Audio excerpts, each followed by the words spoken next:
एक रात दिनेश काका और गोलू बैठे हुए थे।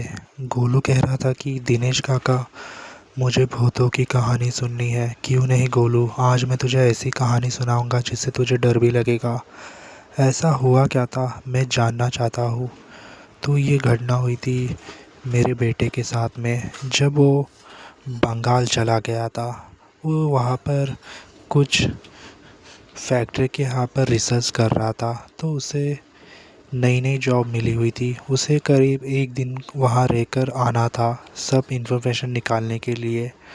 तो उसने ना सोचते हुए भी निकल पड़ा। वो भी अकेला ही था, उसके आसपास कोई भी नहीं था।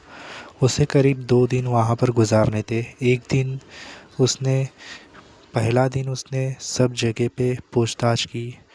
फिर क्या था, उसने फैक्ट्री रिसर्च करने के लिए बंगाल के एक होटल के यहाँ पर उसने रूम देखा। उसने कहा कि एक रात की तो बात है, कल सुबह होते ही यहाँ से चला जाऊँगा। जैसे ही उसका काम ख़त्म हो गया तो उसने सोचा, पर बहुत बारिश आ रही थी, इसी चक्कर में उसे ठंड भी लग रही थी। इसके लिए उसने वहाँ पर थोड़ा चल चल के वहाँ पर उसे एक होटल दिखाई दिया। वो होटल बहुत अजीब था, क्योंकि उसके अंदर बहुत कम लोग थे। वहाँ पर आसपास कोई भी दिखाई नहीं दे रहा था। तो दीपक ने, यानी कि उस आदमी ने, वहाँ पर जाने की कोशिश की। जैसे ही वो उस होटल के यहाँ पर गया तो वहाँ पर रिसेप्शन के यहाँ पर एक अजीब सा आदमी बैठा हुआ था। तो उसने कहा, क्या यहाँ पर कोई रूम मिलेगा? दीपक ने बोला। तो उसने कहा, नो सर, अब आप रात के 10 बज चुके हैं, सारे के सारे रूम बुक हो चुके हैं, अब हम कुछ नहीं कर सकते, आप लेट हो गए हो। उन्होंने कहा कि देखो, मुझे सुबह ही जाना है, अगर तुम मुझे भाड़े पर रूम देते हो तो मेरी आपकी बहुत बड़ी मेहरबानी होगी। उसने कहा कि मुश्किल है, क्योंकि एक भी घर नहीं बचा, सारे के सारे बुक हो गए। अगर आपने 2-3 दिन या एक हफ़्ते पहले बुक करके रखा हुआ होता तो मैं आपके लिए रूम का बंदोबस्त कर देता था। फिर उसने कहा, तुम्हारे मालिक कहाँ गए हैं? वो अपने घर चले गए हैं। उन्हें फ़ोन क्यों नहीं करते? नहीं कर सकता, क्योंकि वो डायरेक्ट सुबह ही आएंगे। इसके वजह से मुझे यहाँ पर जो जो रुके हैं उनके लिए देखभाल करनी पड़ेगी। फिर उसने कहा, दीपक ने, तुम थोड़े पैसे रखकर मुझे रूम दे सकते हो क्या? हाँ, दे सकता हूँ। आखिरकार रिफ्रेशनर मान गया। तो उसने उसे कुछ पैसे दिए और कहने लगा, ये लो, ये 603 की चाबी है। बस इतनी बात याद रखना कि रात के 12 बजे के बाद अपना दरवाज़ा मत खोलना, नहीं तो मुसीबत हो सकती है। मुसीबत? हाँ, मुसीबत। दीपक डर गया और उससे कहने लगा, सब कुछ ठीक ही है ना? हाँ, सब कुछ ठीक है, बस मेरी बात इतनी याद रखना कि रात के 12 बजे उस घर में बाहर आने की कोशिश मत करना, नहीं तो तुम्हारे लिए अच्छा नहीं होगा। तो दीपक डर के मारे बोला, ठीक है, आपकी बात मान लेता हूँ मैं। उसके बाद उसने दीपक ने कहा, एक काम करो, आपका कोई वेटर होगा तो उसे एक पानी की बोतल मेरे रूम में भेज दो। ठीक है, मैं भिजवा देता हूँ।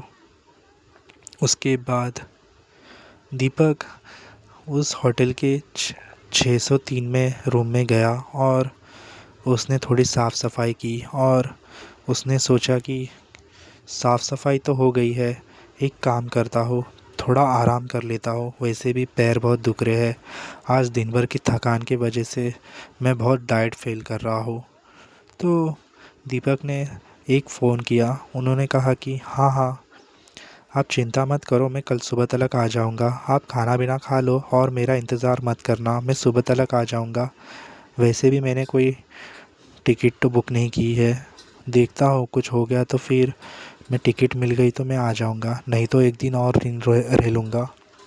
तो उसके घर वाले के साथ बातचीत चल रही थी। फिर दीपक ने कहा, चलो, बहुत नींद आ रही है मुझे। उसके बाद दीपक की आँख कब लग गई उसे मालूम ही नहीं पड़ा।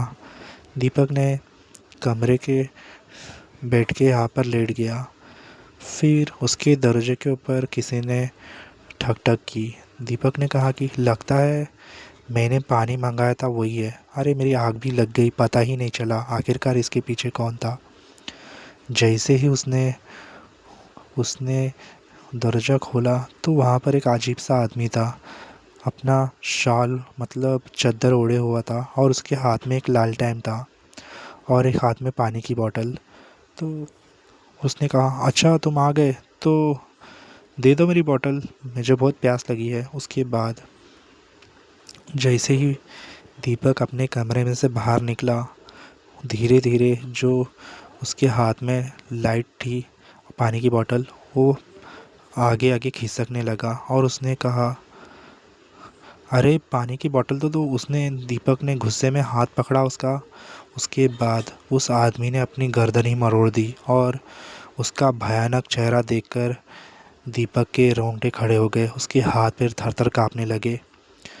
फिर वो फटाफट भागकर अपने कमरे में जाकर छुप गया और बेड के यहाँ पर डर के कुछ बोल ही नहीं पा रहा था। उसके रातों की नींद उड़ गई थी क्योंकि पूरा रात भर दरवाज़ा ठक ठक करने की आवाज़ सुनाई दे रही थी उसे।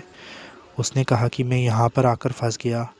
वो आदमी का चेहरा उसकी आंखों के सामने घूम रहा था। उसके बाद धीरे धीरे सुबह होने का उसने इंतज़ार किया। जैसे ही सुबह हो गई तो वो फटाफट उस वेटर के यहाँ पर पहुँचा और कहने लगा तुमने मुझे ये सब क्या दिखा दिया है। जो रूम तुमने दिया था मैंने गलती कर दी, मैंने 12 बजे खोल दिया वो घर। उसने कहा कि वो आदमी 603 में ही था, उसने सुसाइड अटेंड कर ली थी, अपने आप को आग लगा दी थी।